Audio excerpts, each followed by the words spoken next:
जय गुरुदेव सभी प्रेमी जी को। तो आज मैं बात करने वाला हूँ जीवन और मृत्यु एक सत्य है। तो बिना देरी के वीडियो को स्टार्ट करते हैं।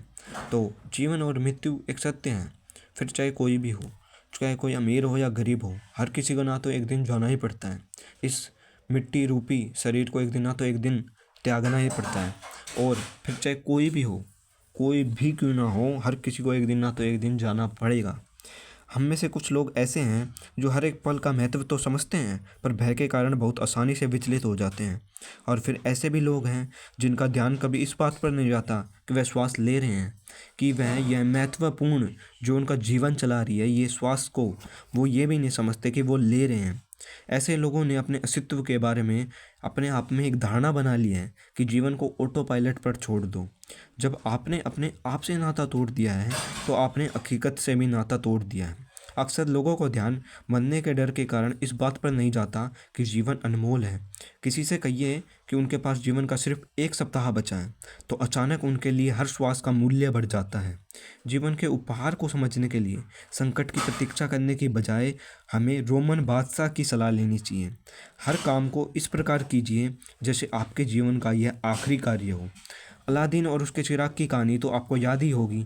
जब वह चिराग को रगड़ता एक शक्तिशाली जिन आता और उसकी इच्छाओं को पूरा कर देता। कल्पना कीजिए कि मैं आपको अलादीन का चिराग देता हूँ और कहता हूँ 2 घंटे के लिए यह चिराग आपका है, इससे आप रख लीजिए। इन 2 घंटों में आप क्या क्या नहीं सोचोगे। आप सोचोगे मैं ये मंगवा लूँ, ये चीज़ मंगवा लूँ, ये चीज़ मंगवा लूँ, अब मैं सोना ले लूँ, चांदी ले लूँ। आप करोगे कि नहीं? इससे मांग सकते हैं, पर उसके बाद यह चिराग मेरा है। आप क्या करेंगे? क्या आप यह सोचते हो कि चिराग मेरे पास सिर्फ 2 घंटे का ही रहेगा? यह तो बहुत बुरी बात है। अगर यह मेरे पास 2.5 या 3 घंटे का रहता तो मैं इससे बहुत सारा काम कर सकता था। और सचमुच में मुझे उसे अपनी इच्छाएं बताना शुरू करने से पहले दूसरे कामों को समाप्त कर लेना चाहिए।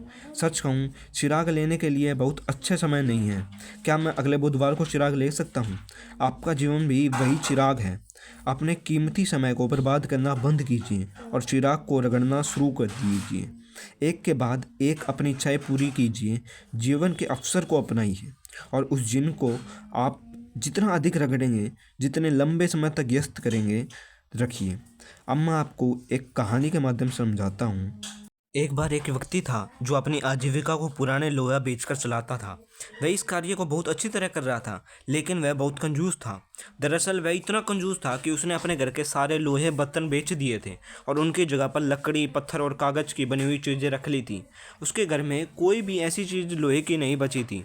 एक दिन अचानक से उसके दरवाजे पर एक व्यक्ति आया और उससे कहा, इस पत्थर को देख रहे हो? यह किसी पुराने लोहे को चीज़ को सोने में बदल सकता है।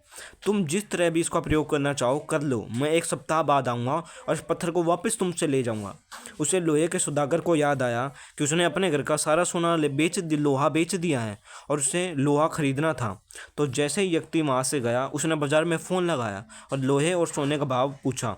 सोने लोहे से बेशक कहीं अधिक कीमती था, पर उसे लगा कि लोहे का भाव भी बहुत अधिक है। उसने सोचा, मेरा पूरा पैसा मेरे पास पूरा सप्ताह है, मैं इंतज़ार कर लूँगा। उसने पूरा सप्ताह इंतज़ार किया। हर बार जब वह लोहे का भाव पता करता तो उसे वह बहुत महंगा लगता, यहाँ तक कि जब वह भाव गिरने लगा तो उसे भी वह अधिक ही लगा। दिन प्रतिदिन वह लोहे की खरीदे को टालता रहा। वह किसी भी तरह अधिक भाव देने के लिए तैयार नहीं था। फिर ठीक 1 सप्ताह बाद वह व्यक्ति उसके दरवाजे पर आया और उसने कहा, मेरा पत्थर वापस दिलाओ।